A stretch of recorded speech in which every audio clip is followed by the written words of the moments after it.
joined with the CEO of Numinus Wellness, which is Peyton Nyquist. How are you, sir? I'm doing very well, thanks. How about yourself? Good. Obviously, Happy New Year. It's been a couple of weeks since we last spoke, but ETF launches obviously later this week. Exciting times, to say the least, for the industry. What was your reaction when they announced that? Yeah, I mean, as you said, exciting. Just continued validation, obviously, in terms of the legitimacy of the space, and I think, for the public to be able to have a reference point to better understand, where things are at, especially in the early going, I think is really, really exciting. Yeah, I agree. Interesting to see how this industry continues to unfold. I know it's garnering a lot of attention. You're seeing it more in the mainstream world too, obviously, with what's going on and the world suffering, obviously, from COVID and mental illness. But even from an investing standpoint, you're seeing a tremendous amount of growth and interest related to the space. But a lot of questions that we're receiving here at the Dales Report is, what exactly are these companies doing, to generate obviously revenue? Explain to Mhm. me the business model. And I think that's where we probably should start out with. You guys are looked at as one of the true leaders in the space right now. But if you're in Mhm. front of, let's say, your current investors and say new investors, what is the narrative that you want to build out for people to know exactly what you do and how you plan to obviously expand off of that? Sure, that's a great question, and I think if you look at the space in general, that I think it's so encouraging that conversation around revenue and what's your business model. Obviously, we don't want to draw too many parallels to the cannabis space, but that was I think a lesson that was learned, Yeah. is just how are you creating value long term. And so for us, as you talk about psychedelic assisted psychotherapy, I think it's important to just focus on that term itself, psychedelic assisted psychotherapy. Right. And our big focus has really been on how do we provide evidence-based psychedelic assisted psychotherapy in the most robust way possible. And so the focus really being one part on the drug itself, and Yep. then the therapy and the administration of the therapy really being the access for people to get the benefit of what we're talking about in terms of these different molecules and the therapies that go alongside with them. So When you say for us, therapy, like what different yeah. forms would you like best explain when people were to ask, let's say, I'm getting therapy. Does that involve clinics? Maybe Mhm. further elaborate off of that. Yeah, so essentially exactly the clinic, or offering infrastructure, to be able to house the actual therapy itself. It's not here's your psilocybin prescription, Right. talk to you in 6 months. These are drugs that are being used alongside a therapeutic protocol. So Hmm. MAPS, for example, their MDMA protocol is 3 sessions with MDMA, with integration and supportive therapy on either side of each one of those treatments. So, the work done with at Johns Hopkins with psilocybin, similar sort of thing. It's a therapeutic container that you're in. You're working with a therapist or two, with alongside the administration of these different psychedelics. Well, you talked about MAPS, and I know last month that you announced, which was a big, big, obviously, collaboration agreement with MAPS for the Hmm. research involving MDMA assisted psychotherapy for PTSD.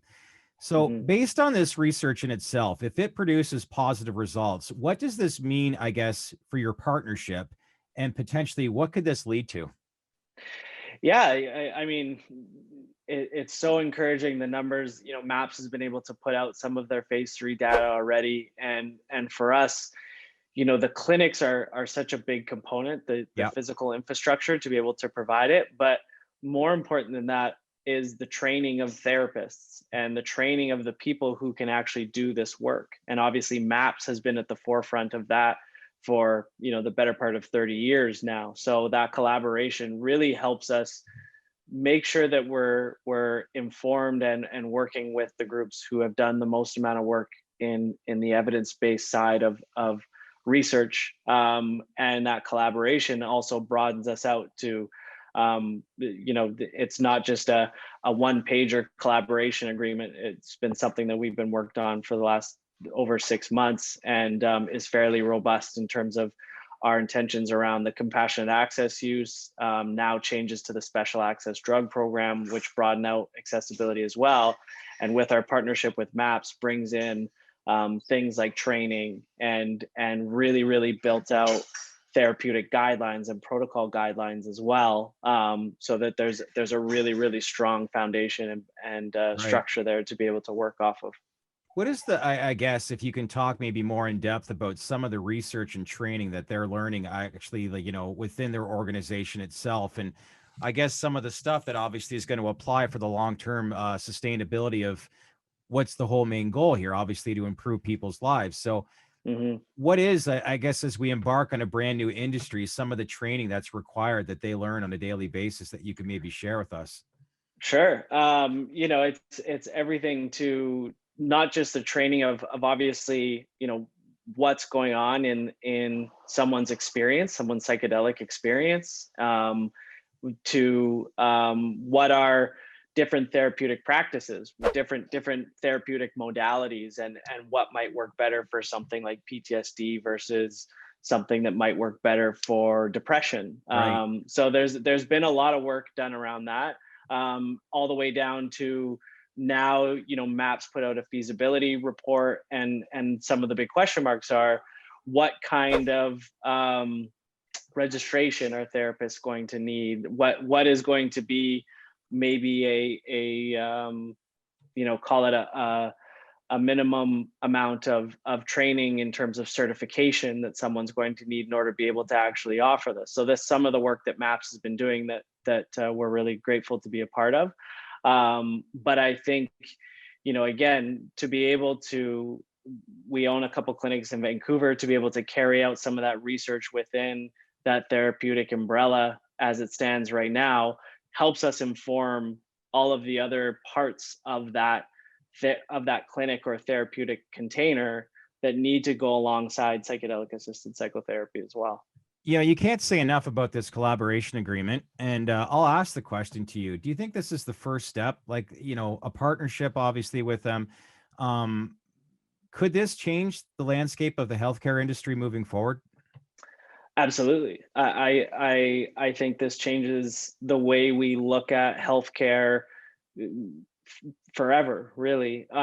You've looked a lot of the times, mental health is a lot of the times looked at as after the fact. And Yeah. I think that now needs to be in the forefront. You should have all of the options available to address your mental health before you're ending up in the hospital. Yeah. And unfortunately, the hospital is sort of our our first line of defense, where really it should be the last line of Yeah. It's defense. good. Very, very And good point. so absolutely, I think this changes healthcare, and I think it really changes the way we look at, um, just, one thing, treating indications, but when you start to move into human betterment and wellness, and getting into, we talk a lot about preventative mental health. Are there tools that we can create so that someone isn't getting depressed, or before they fall into, suicidal thoughts or things like that, which I think, that's the opportunity that really could open up here as well.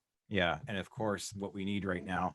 Um, Last thing I want to actually talk about is the for anyone new to the industry, MAPS is a nonprofit organization. It's dedicated, obviously, for mental wellness through psychedelic therapy. It was founded in 1986 by Dr. Rick Doblin. It's based out of Santa Cruz, California. The organization focuses primarily on the research and study and advocacy for psychedelic science.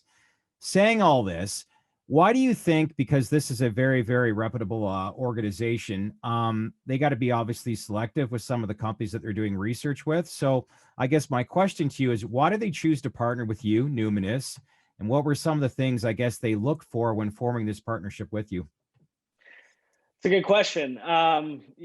People obviously is always a really big one. The people that we do have at Numinous, really, have been doing this for quite some time. Dr. Evan Wood, our chief medical officer, have a very deep understanding of what actually entails in terms of moving this forward. And obviously, with things like our Health Canada licensing and the approach we've taken to supporting research, we're still in a phase of research, supporting research and working with these different research, not-for-profit, as you mentioned, or academic research organizations, to work alongside them, not try and get in the way, but how can we support and how can we work together in collaboration to move this towards an environment where people have access to it outside of research. And I think for MAPS, there's a lot of relationships building. We've been talking to them for 2 years now, and it was just a really, really good fit in terms of the ambitions we had